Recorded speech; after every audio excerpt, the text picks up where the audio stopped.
નમસ્કાર, એક નવો વિડીયોમાં આપનું સ્વાગત છે। આજે આપણે જ્ઞાન સાધનાનું રજિસ્ટ્રેશન 2025 ચાલુ થઈ ગયું છે તેના વિશેની સંપૂર્ણ માહિતી મેળવીશું।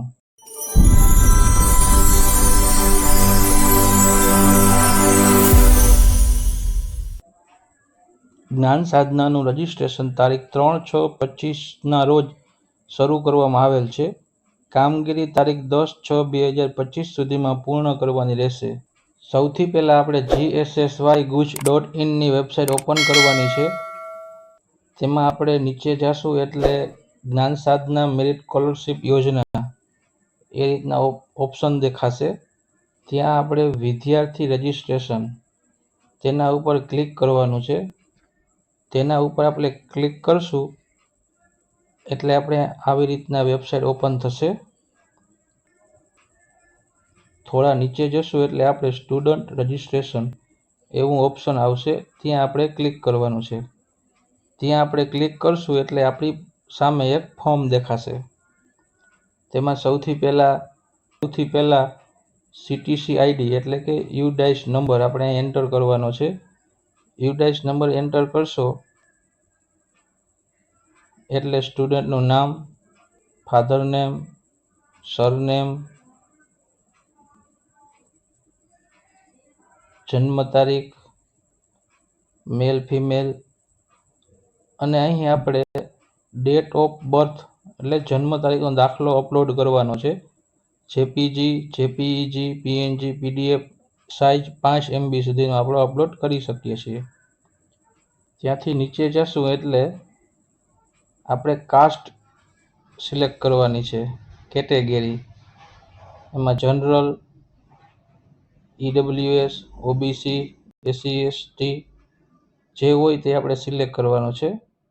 પછી નીચે જશું એટલે દિવ્યાંગ બાળકો યસ કે નો તેમાં આપણે સિલેક્ટ કરવાનું છે। તેમાં આપણે તેની નીચે આપણે શૈક્ષણિક વિગતો, વિદ્યાર્થી ધોરણ 1 થી 8માં સળંગ સરકારી ગ્રાન્ટેડ હેઠળ અભ્યાસ પૂર્ણ કરેલ છે, યસ કે નો। પછી તેની નીચે વિદ્યાર્થીએ ધોરણ 1 થી 8માં સળંગ RT હેઠળ અભ્યાસ પૂર્ણ કરેલ છે, યસ કે નો એ સિલેક્ટ કરી પછી નીચે જશું એટલે RTનો ઓપ્શન આવશે।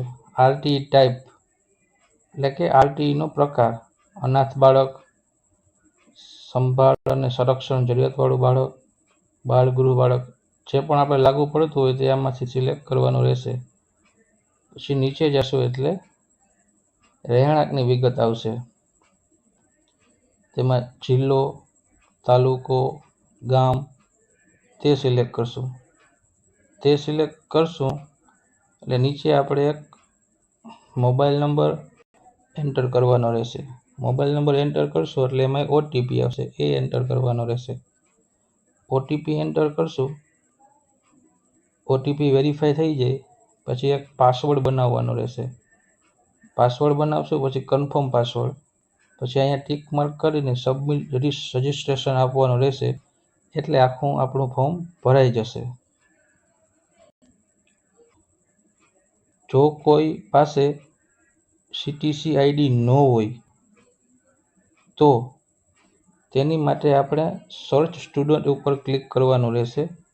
સર્ચ સ્ટુડન્ટ ઉપર ક્લિક કરશું એટલે આપણે જિલ્લો સિલેક્ટ કરશું। હું અમરેલી સિલેક્ટ કરી લઉં છું।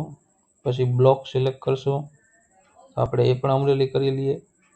તમારે જે તમારો હોય તે સિલેક્ટ કરવાનું। સ્કૂલ સિલેક્ટ કરશું તો આપણે આમાંથી કોઈ પણ સ્કૂલ, આપણી જે સ્કૂલ હોય એ સિલેક્ટ કરવાની રહેશે।